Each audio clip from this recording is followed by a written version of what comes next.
Assalamualaikum warahmatullahi wabarakatuh. Bismillahirrahmanirrahim. Alhamdulillahil qail nun wal qalami wa ma yasturun ma anta bi ni'mati rabbika bimajnun, amma ba'du. Alhamdulillah, kita akan lanjutkan mutiara hikam yang ketujuh, di mana kita menggunakan kitab Iqatul Imam sebagai pensyarahnya, bahwa setelah manusia di mutiara ke-6 telah terpenuhi janji dan Allah pun telah memenuhi sesuatu yang dijanjikan menurut Allah, menurut waktu yang dikehendaki Allah, menurut tempat yang dikehendaki oleh Allah, bukan menurut keinginan nafsu manusia. Jadi terlambatnya, belum terkabulnya sebuah doa itu bukan berarti bahwa doa Anda itu ditolak. Boleh jadi bahwa itu masih dipilihkan yang terbaik, yang pas, yang layak untuk kita semua. Maka itu kita diperintahkan oleh Allah untuk selalu bisidqi wa tasdiq, untuk selalu benar dan membenarkan. Benar, janji itu pasti ada dan akan datang, serta membenarkan setiap janji Allah. Serta jangan sampai kita dibuat ragu atau syak, ya, dibuat syak akan apa? Akan janji Allah, gara-gara doa kita masih belum terkabulkan. Karena dengan hilangnya rasa syak, ragu, itu menjadi bukti bahwa basiroh mata hati seseorang itu betul-betul telah dibuka oleh Allah. Nur, cahaya-cahaya asrornya telah diberikan jalan yang luas seperti samudra. Ini perlu menjadi stressing kita di dalam pembahasan, yaitu kata mutiara yang ke-6. Maka itu mari kita lanjutkan kata mutiara yang ke-7. Bismillahirrahmanirrahim. La yushakkikannaka fil wa'di adamu wuqu'il mau'udi. La yushakkikannaka, janganlah engkau menjadi ragu-ragu fil wa'di, akan janji Allah. Ketika apa Anda menjadi ragu itu? Adamu wuqu'il mau'udi, ketika tidak terwujudnya apa yang dijanjikan oleh Allah Subhanahu wa taala. Jadi ketika kita sudah dijanjikan oleh Allah, maka nggak perlu ragu lagi. Pokoknya jangan ragu terhadap apa-apa yang dijanjikan oleh Allah. Doa pasti dipenuhi, pahala pasti nanti diganti dengan surga. Orang-orang soleh akan nanti ditempatkan di surga. Orang-orang yang mencintai Nabi itu akan diberikan syafaat. Itu jangan pernah ragu dengan janji-janji seperti itu. Sekalipun bahwa janji Allah itu masih belum muncul, belumnya muncul, itu jangan sampai membuat kita ragu terhadap janji-janji Allah Subhanahu wa taala. Wa in ta'ayyana, sekalipun sudah ditentukan apa zamanuhu, waktunya. Jadi umpamanya kok janji Allah sudah ditentukan melalui mimpi, satu misal, melalui lisan orang-orang soleh berupa ilham, itu jangan ragu, pasti ada akan keselamatan. Sebab kalau Anda pikir, satu misal, kita ingat kepada peristiwanya Sayyidina Ali. Sayyidina Ali itu salah satu sahabat yang meninggal dan itu terbunuh, dan terjadinya itu setelah sholat subuh berjamaah. Padahal kalau melihat dari konteks ada sebuah hadis, barang siapa ya yang man sholla subha bil jamaah gitu. Barang siapa yang sholat subuh berjamaah, maka Allah akan menanggung keselamatannya. Kalau berbicara secara zahir kan Sayyidina Ali kan tidak mendapatkan perlindungan keselamatan.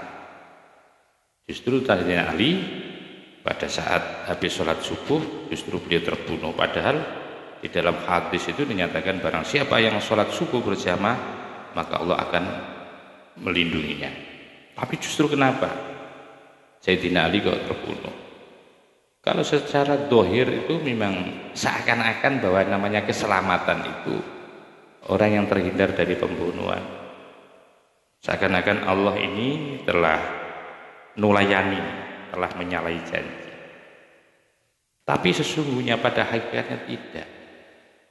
Sekalipun secara fisik Sayyidina Ali ya tidak terlindungi, atau Sayyidina Ali meninggal setelah sholat subuh, padahal orang yang sholat subuh berjamaah itu dijamin keselamatannya, bukan berarti Sayyidina Ali itu tidak mendapatkan perlindungan Allah.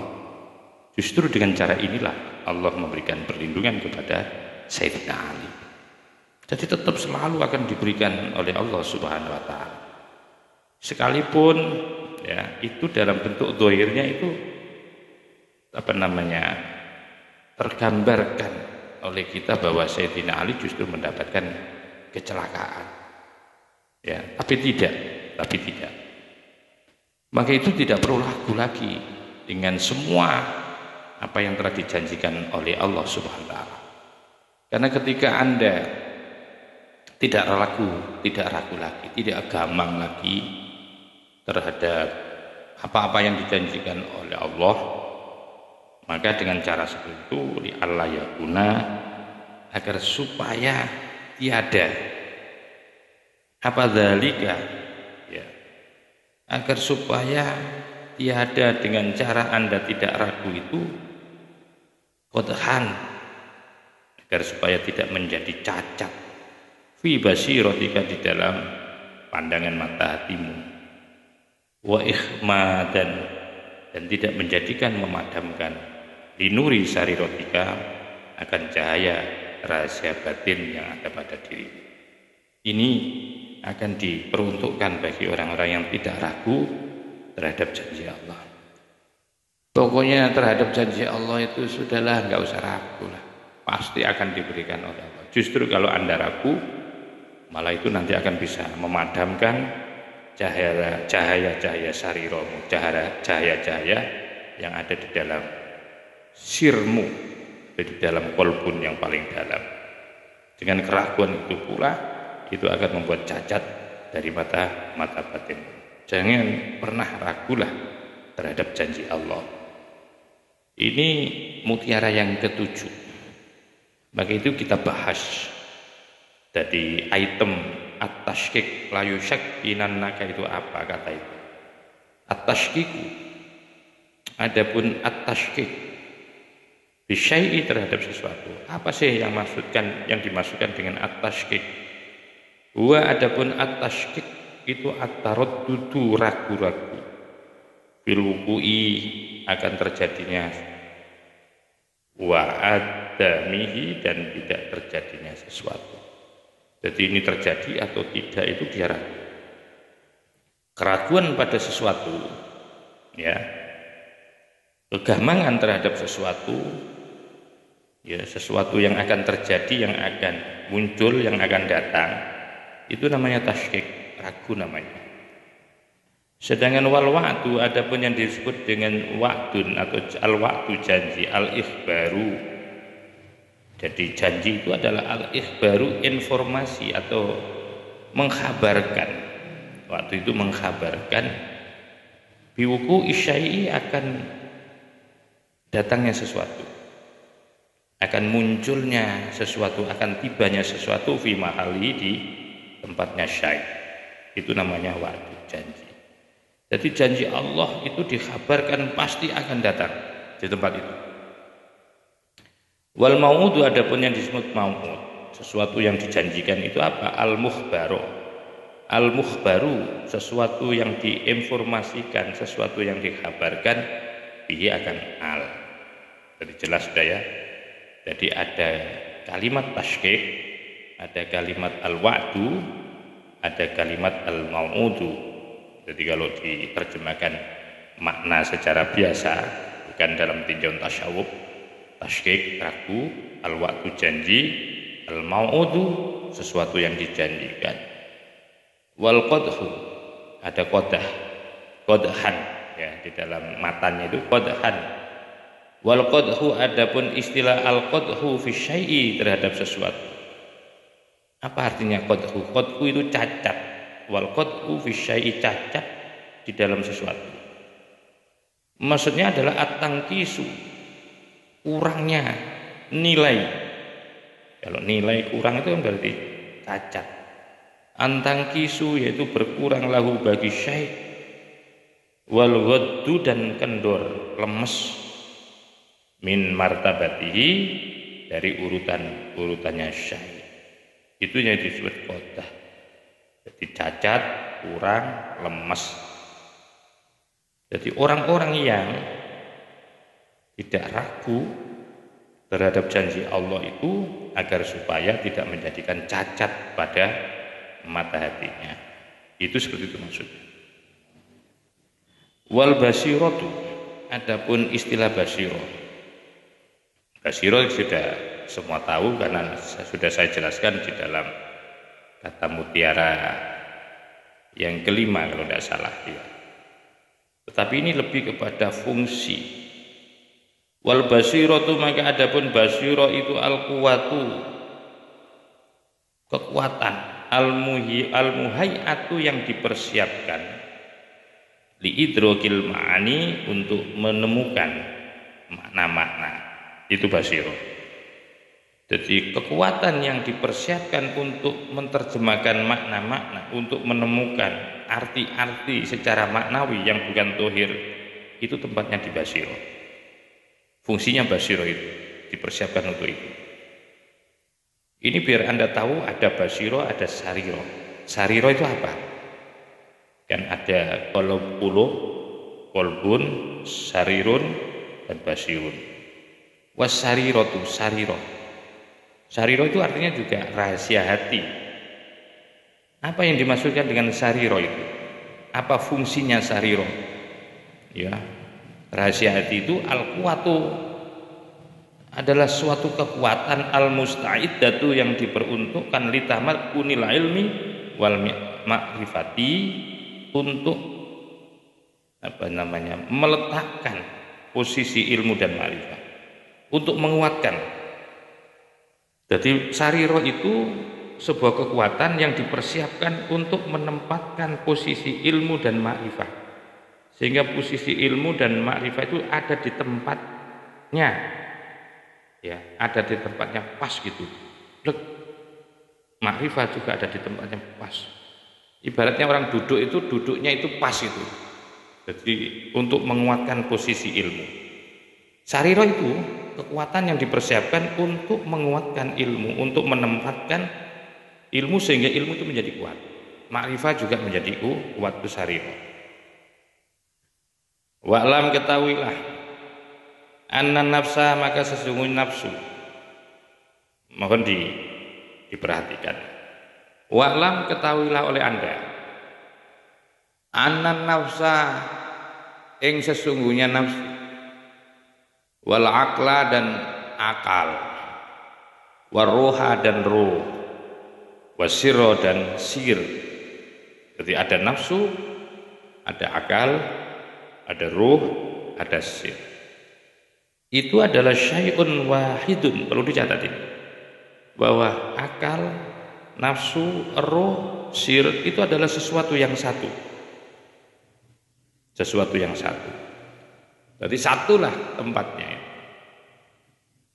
Lakin takhtalifu, akan tetapi berbeda-beda apa at-tasami, yaitu sebutannya.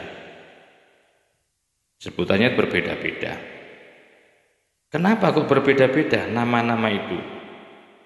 Bikhtilafil madariki, sesuai dengan berbeda-bedanya itu karena disesuaikan dengan perbedaan-perbedaan tempat untuk menemukan.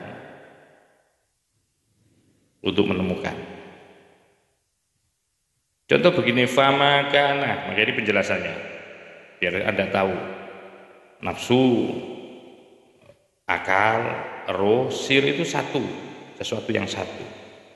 Tapi kemudian berbeda nama-namanya itu karena berbeda cara sebagai alat untuk menemukan, untuk meraba, untuk menemukan. Fama, maka sesuatu karena yang ada fama min madariki syahwati, sebagian dari tempat untuk menemukan syahwat. Wa madrakuhu, maka adapun tempat untuk menemukan syahwat itu an-nafsu, nafsu. Jadi nafsu itu sebuah alat untuk menemukan syahwat. Oh begini, bahwa fama sesuatu karena yang ada min madariki syahwati, dari beberapa tempat menemukan syahwat, maka famadraku, maka adapun tempat menemukannya itu an-nafsu, adalah nafsu. Wa makana, jadi kalau ingin menemukan nafsu, maka caranya yaitu cara untuk menemukan syahwat itu, maka tempatnya adalah di nafsu. Wa makana, dan sesuatu kana yang ada min madarikil ahkami, sebagian dari untuk tempat menemukan hukum-hukum asyariyati, hukum-hukum syariah. Fa madrakuhu, maka adapun tempat untuk menemukan hukum-hukum itu al-aqlu, akal. Jadi kalau ingin menemukan hukum syariah itu ada di akal. Kalau ingin menemukan syahwat itu ada di nafsu. Kalau ingin menemukan hukum-hukum itu ada di akal. Sehingga nafsu dan akal. Wa ma kana, wa ma, dan sesuatu kana yang ada min madariki tajalliyati, untuk menemukan tajalliyah, penampilan-penampilan sifat agungnya Allah, wal waridati, dan untuk menemukan peparing-peparing yang berasal dari Allah, itu namanya waridat. Wa madrukuhu, maka adapun tempat untuk menemukannya itu adalah ar-ruhu. Jadi madruk itu alat untuk menemukan lah. Ya, alat untuk menemukan. Jadi kalau Anda ingin menemukan tajallinya Allah, ingin menemukan waridat dari Allah, itu menggunakan ruh. Kalau Anda ingin menemukan syahwat, syahwat, maka alatnya adalah nafsu. Kalau Anda ingin menemukan hukum-hukum syariah, maka alat yang digunakan untuk menemukan hukum-hukum itu adalah akal. Wama, dan sesuatu kana yang ada min madariki tahqiqati, yang merupakan bagian tempat untuk menemukan hakikatnya Allah, wa tamakkinati, dan menerima ma'rifah Allah. Famadraku, maka adapun tempat untuk menemukannya sesuatu itu asyiru, menggunakan sir. Jadi kalau ingin menemukan hakikatnya Allah, untuk mengetahui atau untuk menerima makrifat dari Allah, maka tempatnya adalah asyiru, adalah sir namanya. Untuk menerima tajallinya Allah, untuk menerima waridatnya Allah, maka tempatnya adalah ruh. Untuk menerima hukum-hukum Allah, syariat-syariat Allah, tempatnya adalah akal. Untuk menerima syahwat dan kemaksiatan, tempatnya adalah nafsu. Seperti itu pemahamannya. Maka itu fal mahallu, maka adapun tempatnya itu wahidun, aslinya satu, cuma istilahnya saja berbeda-beda, itu karena berbeda-beda fungsi dan tempatnya. Wal mahallu, adapun tempatnya itu wahidun, satu. Wa ikhmadu syai'i, adapun istinya ikhmad.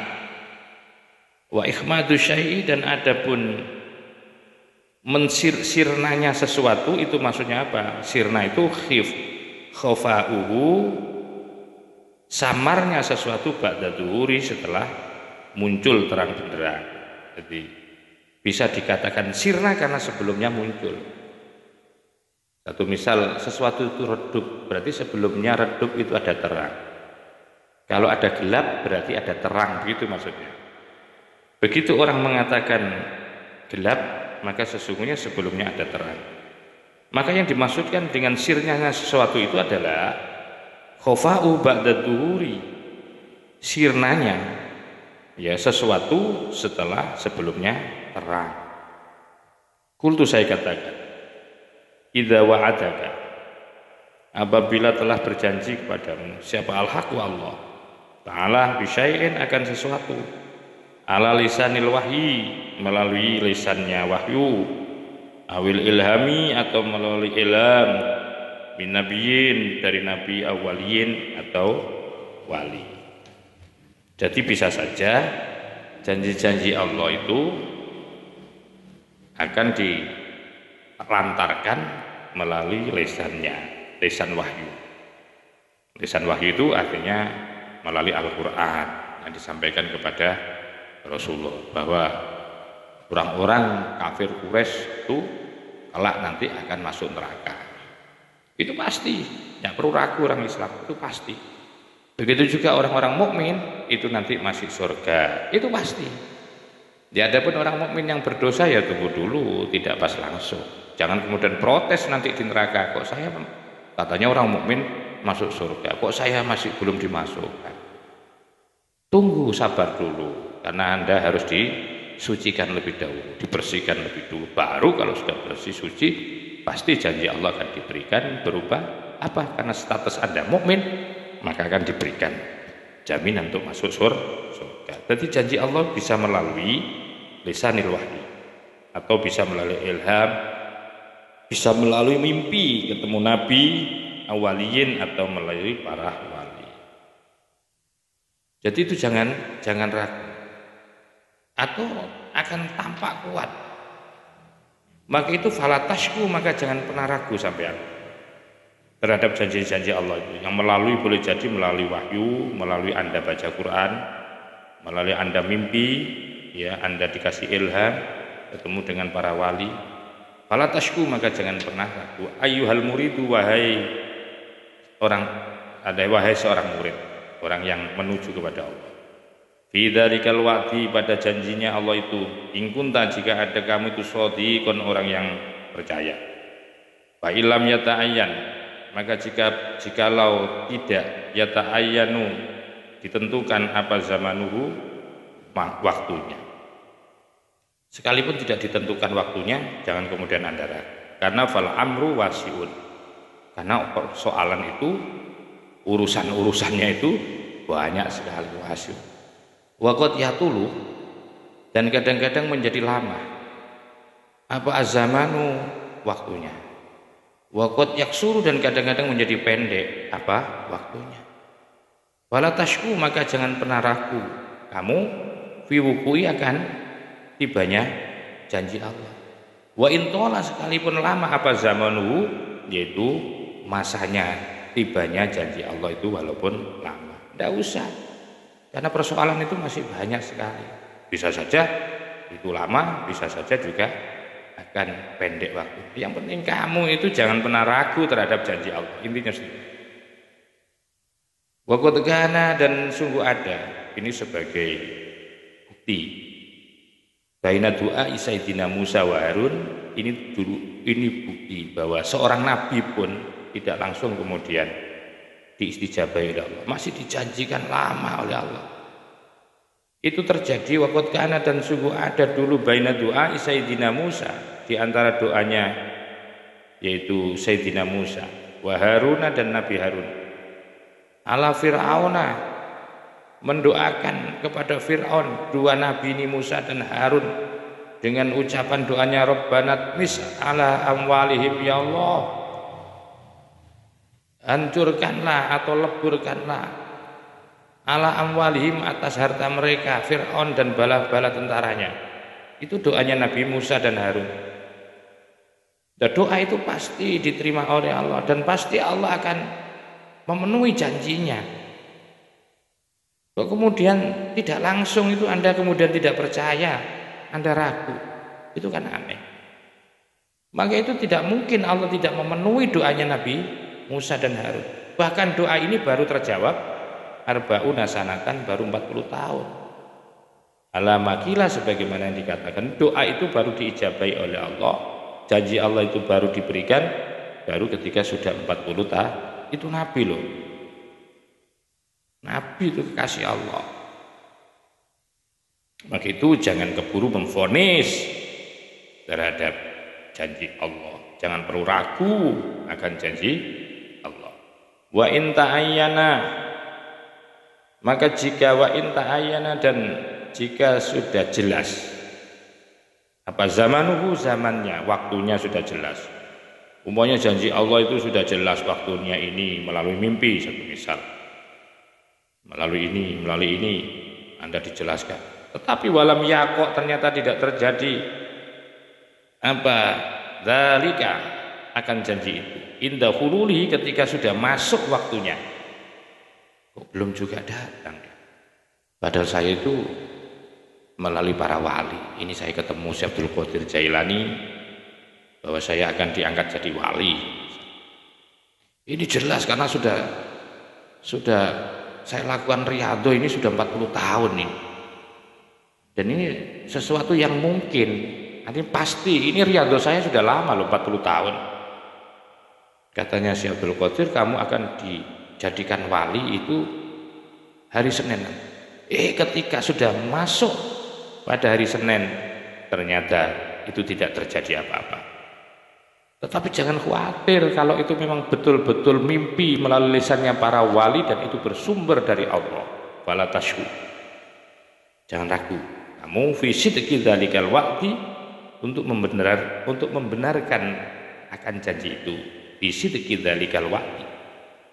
Jadi jangan sampai ragu lah. Kalau memang betul-betul Anda ahli ibadah. Sebab di samping itu boleh jadi janji Allah tidak dipenuhkan, tidak dikabulkan pada waktu yang telah ditentukan.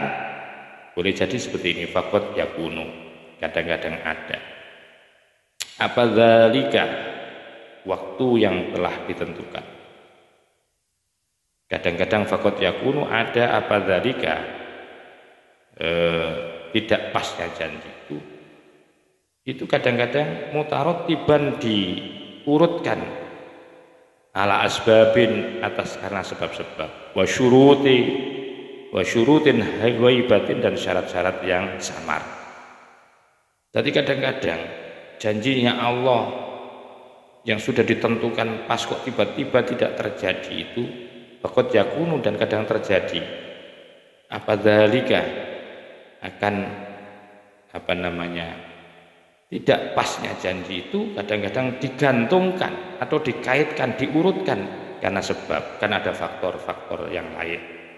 Mungkin karena sebab-sebabnya, syarat-syarat yang kurang, batin yang bersifat sama.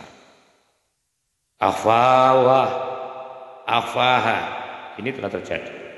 Akhfaha, telah mensamarkan akan asbab wa syurut, siapa Allah Ta'ala. Andalikan nabi, dari nabi itu awil wali atau wali. Jadi ada kalanya bahwa Allah tidak memenuhi janji sesuai dengan janjinya Allah itu. Kadang-kadang ada karena sesuatu yang samar, Allah telah menyamarkan. Ya, Allah telah akhfahu Ta'ala. Jadi kadang-kadang tidak ditampakkan kepada Nabi itu. Tidak ditambah, tidak ditambahkan. Artinya Allah tidak menepati pas janjinya. Sama dengan peristiwa kepada peristiwa kepada sahabat Sayyidina Ali. Itu kenapa Allah kok kadang-kadang tidak menepati janjinya kepada para nabi pun. Ya. Itu kadang-kadang begini, kadang-kadang bisa tidak memenuhi janji itu, kadang-kadang janjinya Allah itu lebih dulu. Jadi umpama janjinya Allah itu 1 bulan, tidak 1 bulan tapi sebelum 1 bulan sudah dipenuhi. Itu semua adalah litadhiro, untuk memunculkan apa qahriyatuhu, akan qaharnya Allah. Ini bukan Allah tidak bisa, tapi kadang-kadang itu menunjukkan bahwa Allah kapanpun bisa. Allah nggak perlu di planning. Allah sekarang bisa, besok bisa, itu terserah Allah, itu punya qaharnya Allah, sifat qaharnya Allah. Nanti jangan-jangan bagi orang yang tidak percaya Allah, berarti Allahmu itu masih mengistijabahi doamu itu karena doamu terlalu berat. Takut tidak mampu, Allahmu itu masih membuat cara bagaimana bisa memenuhi doamu. Itu akan dituduhkan orang seperti itu. Ya, akan dituduhkan. Allah enggak, kadang-kadang tidak ditentukan waktunya oleh Allah. Yang penting kamu tidak usah ragu. Kadang-kadang tidak ditentukan waktunya itu, tidak harus waktu itu telat sampai ke belakang, bisa saja tiba-tiba diberikan oleh Allah. Karena Allah dalam menunjukkan qahriyatuhu, akan qaharnya Allah. Kekuasaan Allah, kehebatan Allah, qaharnya Allah, mesesonya Allah, memaksanya Allah, wa izzatuhu, dan kemuliaannya Allah, wa hikmatuhu, dan hikmahnya Allah. Ini penting dicatat. Maka itu wa ta'amal, coba kamu renungkan qadhiyata Sayyidina Yunus, akan keputusan Sayyidina Yunus. Ya, peristiwa Sayyidina Yunus, coba perhatikan di sini. Haitsu akhbaro, ketika memberikan kabar qaumahu, kepada kaumnya Nabi Yunus, bil azabi, akan azabnya Allah. Coba bayangkan ini, renungkan coba peristiwa Nabi Yunus ketika beliau mengkhabarkan, menginformasikan, artinya menjanjikan bahwa kamu akan diazab. Lama ukhbiro, ketika dijanjikan akan azab, bihi, akan azab, wafarro, dan lari, ya, siapa anhum, dari mereka. Jadi ketika sudah diberikan kabar kepada kaumnya, ketika Nabi Yunus memberikan kabar kepada kaumnya bakalan diadab, ternyata azab itu belum datang. Sampai mereka lari, wakana, dan ada apa dzalika, azab itu mutawakifan, masih digantungkan, ala admi islamihim, terhadap ketiada islaman mereka. Jadi ketika diancam umatnya Nabi Yunus akan diadab, adab itu tidak segera diberikan. Adab itu tidak segera diberikan, artinya dibuat ancaman dulu, masih mempertimbangkan, ditawakufkan terhadap keislaman mereka.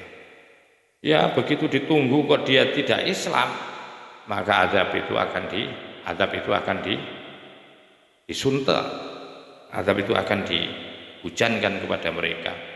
Tetapi falamma aslamu, maka ketika mereka masuk Islam semuanya, ta'akhara, maka dilambatkan, anhum, kepada mereka, apa al-azabu, yaitu azab. Ini yang dimasukkan dalam pengertian faqad yakunu dzalika mutarattaban. Jadi kadang-kadang janji Allah itu ketika tidak terpenuhi, itu karena masih ada sesuatu yang perlu diselesaikan, masih digantungkan, masih diurutkan karena ada sebab-sebab, ya, atau karena ada syarat-syarat.